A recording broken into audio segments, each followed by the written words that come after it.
Tahun 2009, seorang mahasiswa arsitektur bernama Raka sedang menjalani tugas akhir yang bertemakan revitalisasi bangunan kolonial. Ia memilih sebuah hotel tua yang sudah tidak beroperasi lagi sejak tahun 1998. Hotel tua tersebut bernama Hotel Darmo Indah. Hotel ini terletak di pinggiran kota, terjepit di antara dua gedung baru yang lebih modern. Hotel ini ditutup setelah terjadinya serangkaian kematian misterius yang tidak pernah bisa dijelaskan secara medis.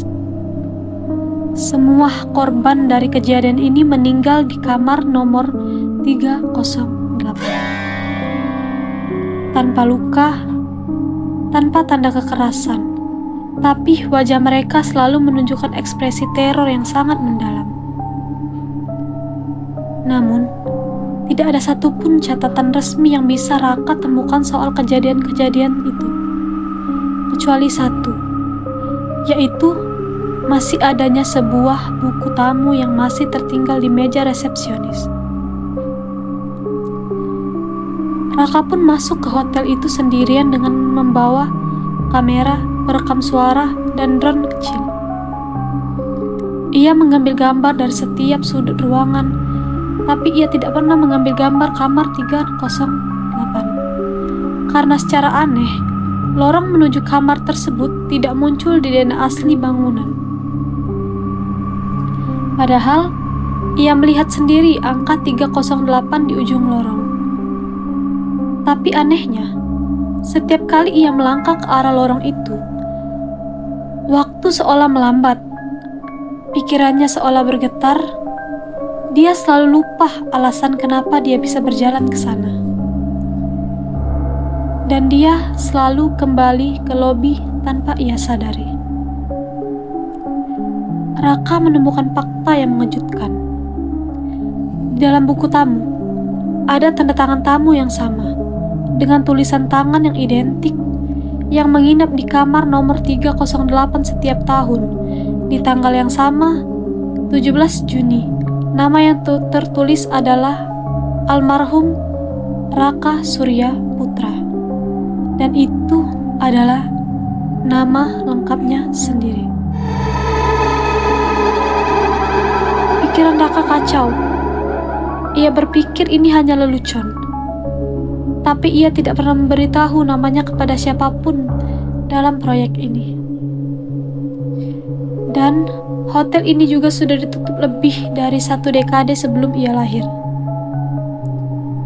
Tanpa sadar, Raka terbangun di tengah malam di dalam hotel. Ia tidak ingat bagaimana ia bisa tertidur di sana.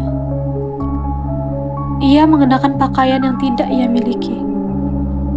Di meja kecil di dekat ranjang ada secari kertas bertuliskan, "Kamu harus datang sendiri ke kamar 308 agar semuanya berhenti berulang."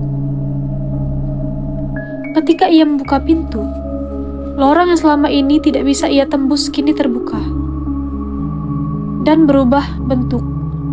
Bukan lagi menjadi sebuah lorong hotel. Kini lorong itu menjadi sebuah rumah sakit dengan dinding yang mengelupas, lampu yang berkedip, dan bau darah yang sangat menyengat.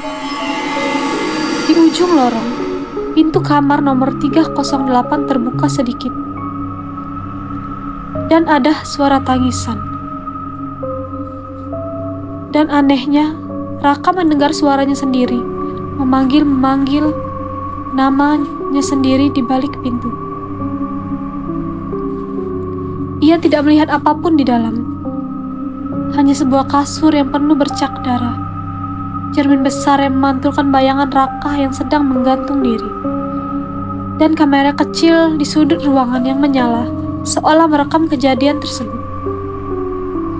Tiba-tiba, dunia menjadi hening. Cermin itu mulai menampilkan cuplikan-cuplikan kehidupan yang tidak ia alami. Yaitu, Raka sebagai orang gila di rumah sakit jiwa, Raka sebagai korban bunuh diri, dan Raka sebagai pembunuh orang yang kabur dari perawatan. Dan ternyata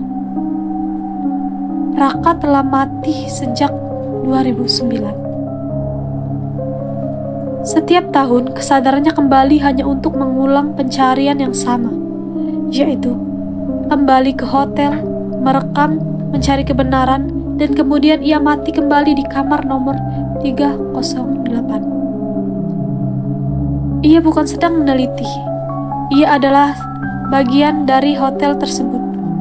Sekarang, catatan terakhir ditemukan di kamera Raka,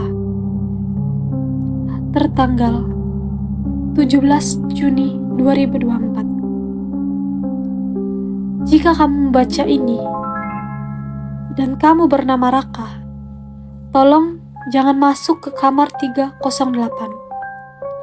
Kita akan terus terjebak di sini jika satu dari kita masih penasaran.